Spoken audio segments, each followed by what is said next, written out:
Vaccine vaccine क्या होता है? नेक्स्ट टॉपिक हमारा वैक्सीन है। When a disease carrying microbes enter our body the body produce antibodies. जब भी कोई हमारे बॉडी के अंदर माइक्रोब्स एंटर करता है तो बॉडी हमारी एंटीबॉडीज़ प्रोड्यूस करती है टू फाइट द इन्वेडर्स, यानी जो आक्रमणकारी हैं उनसे फाइट करने के लिए। The body also remember how to fight the microbe if it enter again. Body को ये भी पता होता है अगर माइक्रोब्स हमारे शरीर में दोबारा से एंटर करेगा तो कैसे हमें फाइट करना है। So if dead or weakened microbes are introduced in a healthy body, अगर कोई भी डेड या फिर वीकेंड कमज़ोर माइक्रोब्स हमारी बॉडी के अंदर इंट्रोड्यूस हो जाता है हेल्दी बॉडी के अंदर, the body fight and kills them by producing suitable antibodies. यानी तब बॉडी क्या करती है, बॉडी एंटीबॉडीज़ प्रोड्यूस करके उससे लड़ती है और उसे मार देती है। The antibodies remain in a body, antibodies हमारे शरीर में फिर भी रहती है। We are protected from disease causing microbes, यानी कि हमें वो डिसीज़ कॉजिंग माइक्रोब से बचाती है। This is how a vaccine work, इस प्रकार से ये वैक्सीन काम करती है। Several diseases including cholera, tuberculosis, small pox, hepatitis can be prevented by vaccine, यानी ये जो बीमारियां हैं इनको हम वैक्सीन से प्रिवेंट कर सकते हैं। तो वैक्सीन हमने कई बार सुना है, in your childhood you must have been given injection to protect your self against several diseases, यानी कि अगर हम देखते हैं तो बचपन में हमें बहुत सारे इंजेक्शंस दिए जाते हैं बहुत सारी बीमारियों से बचाने के लिए। Can you prepare a list of these diseases, क्या आप इन डिसीजेस की लिस्ट बना सकते हैं।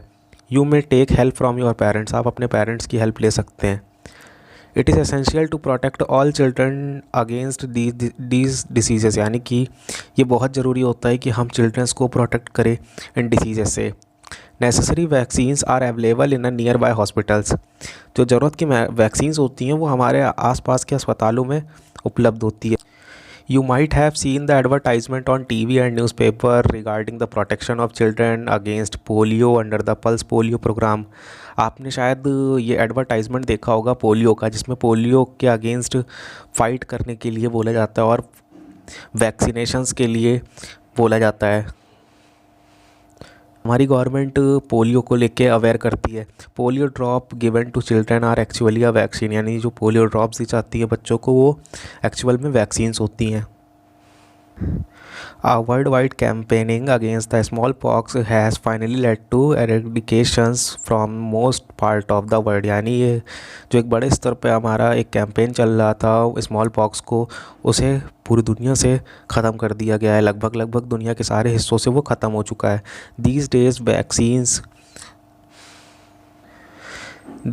days vaccines are made on large scale from microorganism। आज के दिनों में अगर हम देखते हैं तो वैक्सीन्स बहुत ही बड़े स्तर पर बनाई जा रही है माइक्रो ऑर्गेनिज्म की मदद से, to protect human and other animal from several diseases, यानी इंसानों को बचाने के लिए और जानवरों को बचाने के लिए बहुत सारी बीमारियों से। इंक्रीजिंग सॉइल फर्टिलिटी, यानी कि सॉइल की फर्टिलिटी कैसे बढ़ाएंगे, उपजाऊ कैसे बनाएंगे मिट्टी को उपजाऊ बनाने में भी माइक्रो ऑर्गेनिज्म हमारे बहुत ही बड़े स्तर पे अपना एक रोल प्ले करते हैं। Some bacteria and blue green algae are able to fix nitrogen from the atmosphere to rich soil with nitrogen and increase its fertility, यानी नाइट्रोजन की मात्रा सॉइल बढ़ाने के लिए हमारे बैक्टीरिया हो गए कुछ और हमारी ब्लू ग्रीन एल्गी हो गई, वो वातावरण से नाइट्रोजन लेता है, उसके बाद वो मिट्टी को देता है, जिससे कि हमारी मिट्टी में नाइट्रोजन की मात्रा अच्छी हो जाती है और वह अच्छी पैदावार के लिए सूटेबल हो जाती है। मतलब उसमें हम अच्छी पैदावार कर सकते हैं, जिससे कि अगर हमारी सॉइल फर्टाइल रहेगी तो हमारी पैदावार अच्छी होगी तो हमारे पास फूड का जो अमाउंट है वो काफ़ी भारी मात्रा में होगा और साथ ही साथ हम पॉपुलेशन की डिमांड्स को भी मीट कर पाएंगे। मतलब जनसंख्या को, अगर जनसंख्या बढ़ रही है तो बढ़ती जनसंख्या को हमारे फूड चाहिए होता है। फूड इंक्रीज़ करने के लिए हमें सॉइल को फर्टाइल बनाना पड़ेगा, सॉइल की फर्टिलिटी इंक्रीज़ करनी पड़ेगी। इस तरीके से सॉइल की फर्टिलिटी बढ़ा के फूड की डिमांड को हम पॉपुलेशन की मीट कर सकते हैं।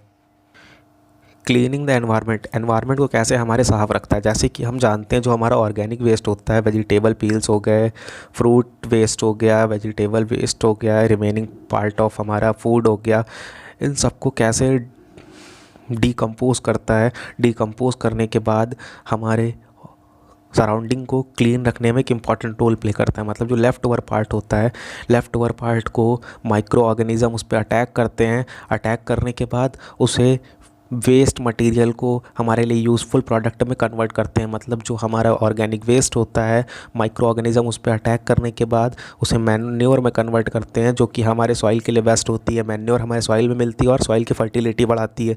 इससे दो काम होते हैं, एक तो हमारा एनवायरनमेंट क्लीन हो जाता है और दूसरा हमारा सॉइल जो होती है वो फर्टाइल बन जाती है। इस तरीके से हमारे एनवायरनमेंट के लिए भी बहुत ही इम्पॉर्टेंट रोल प्ले करते हैं हमारे माइक्रो ऑर्गेनिज़म। हमने ये एग्जाम्पल बहुत बार देखा होगा, जब वेजिटेबल पील या फिर हम लेफ़्ट ओवर पार्ट जो हमारे घर का फूड का होता है, जब उसे हम बाहर डाल आते हैं, कुछ समय बाद वो फूड हमारा गायब हो जाता है। गायब कैसे हो जाता है? उस पर माइक्रो ऑर्गेनिज़म एक्ट करते हैं और उसमें एक बहुत ही गंदी स्मेल भी आती है। जब वो गंदी स्मेल आती है तब वो डिकम्पोजिशन प्रोसेस में होता है और कम्प्लीटली डिकम्पोज होके वो मैन्योर में कन्वर्ट हो जाता है। और मैन्योर हमारी सॉइल की फर्टिलिटी को इंक्रीज़ करने में एक इम्पॉर्टेंट रोल प्ले करता है। हार्मफुल माइक्रो ऑर्गेनिज़म यानी जो नुकसानदायक हमारे लिए माइक्रो ऑर्गेनिज़म होते हैं। Micro organisms are harmful in many ways. Some of micro organism cause disease in human being, plant and animal. यानी कि माइक्रो ऑर्गेनिज़म हमारे लिए बहुत तरीके से हार्मफुल होते हैं। बहुत सारे तरीके हैं जिस तरीके से वो हमें नुकसान पहुँचाते हैं। उसी में से जो कुछ एक मेन इंपॉर्टेंट है वो हमारे लिए ये है कि वो हमको बीमार करते हैं। मतलब वो डिसीज़ कॉजिंग माइक्रो ऑर्गेनिज़म होते हैं।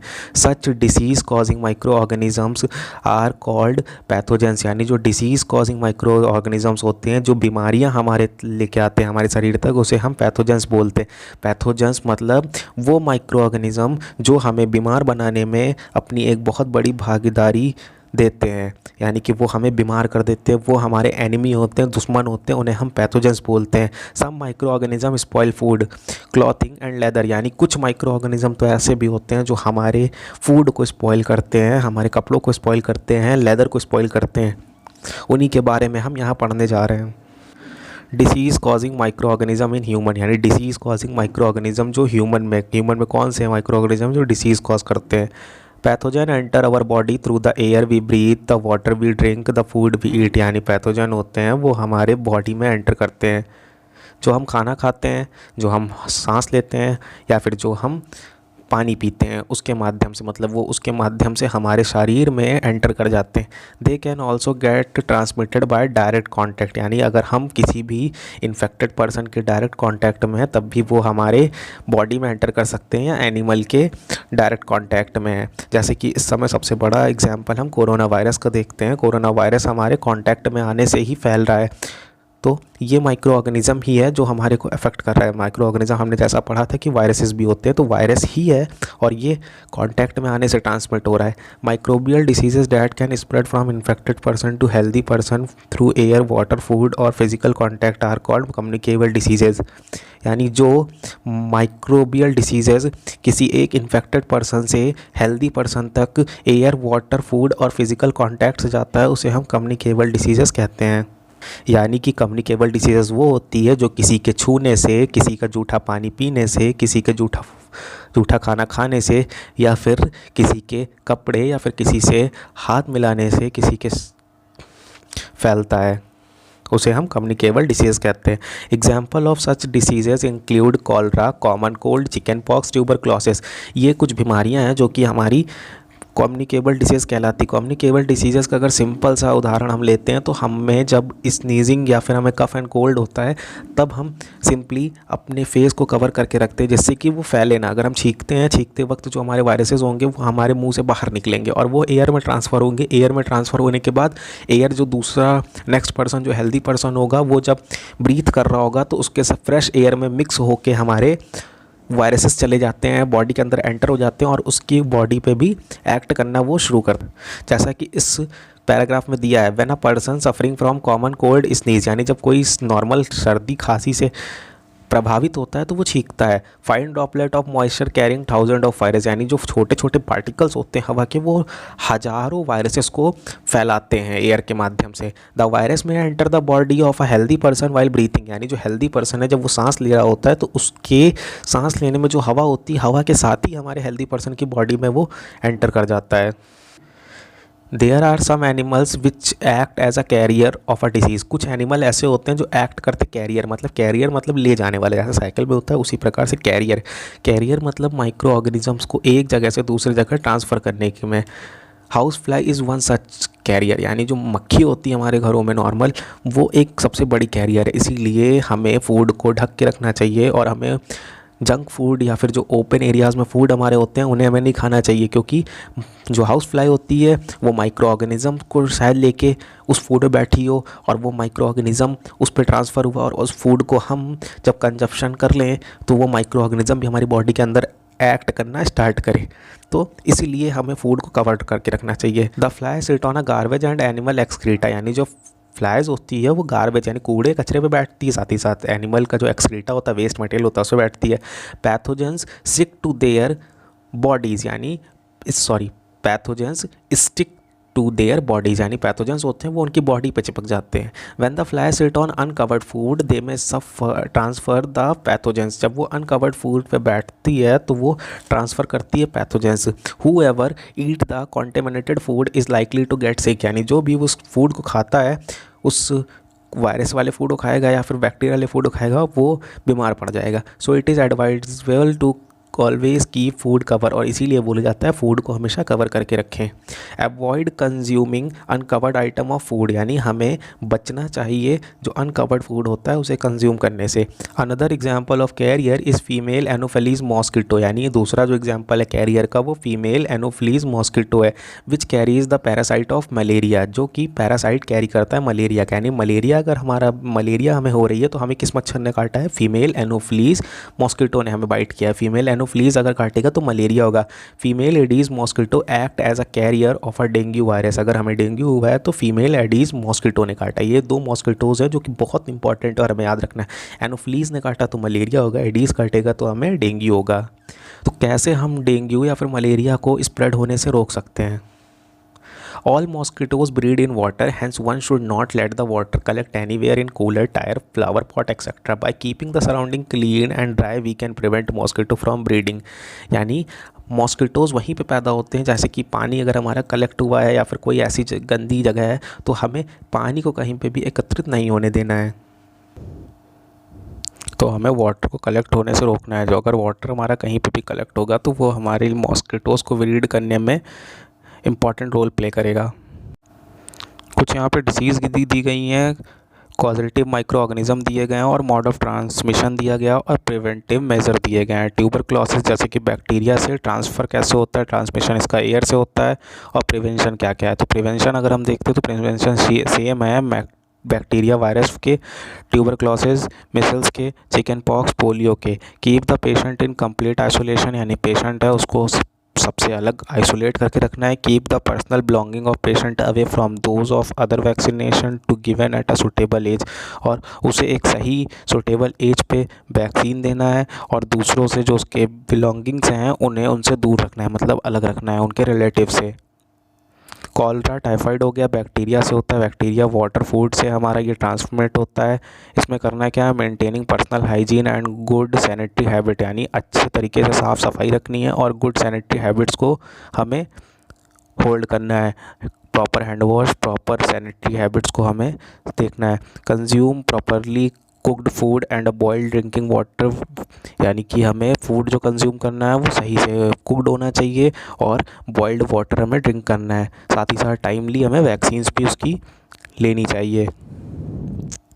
तो इस तरीके से हेपेटाइटिस ए और मलेरिया, इन दोनों के भी ट्रांसमिशन दिए गए ऐसे। Hepatitis A virus, malaria protozoa, और ट्रांसमिशन अगर देखते हैं तो इसका वाटर से है और मलेरिया का हमारा मॉस्किटो से है।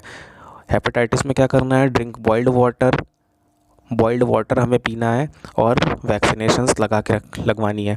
मलेरिया में क्या करना है, use mosquito net and repellent, यानी हमें मॉस्किटो नेट्स और रिपेलेंट्स का यूज़ करना है, स्प्रे करना है इंसेक्टिसाइड, जिससे कि मॉस्किटो ब्रीड ना हो सके और मॉस्किटोज़ को अपने घर में एंटर करने से हमें अपनी सराउंडिंग को क्लीन रखना है, जिससे कि मॉस्किटोज़ हमारे घरों में एंटर ना कर सकें। Disease causing microbes in animals. Several microorganisms not only cause disease in human and plant but also cause in animals. यानी कि अगर बात करते हैं डिसीज़ कॉजिंग माइक्रो ऑर्गेनिज़म्स की, तो वो डिसीज़ हमारे एनिमल्स में भी करते हैं, ना कि सिर्फ ह्यूमन और प्लांट में करते हैं। तो जो एनिमल में करते हैं वो कुछ यहाँ पे उदाहरण दिए गए हैं, जैसा कि एंथ्रेक्स हो गया।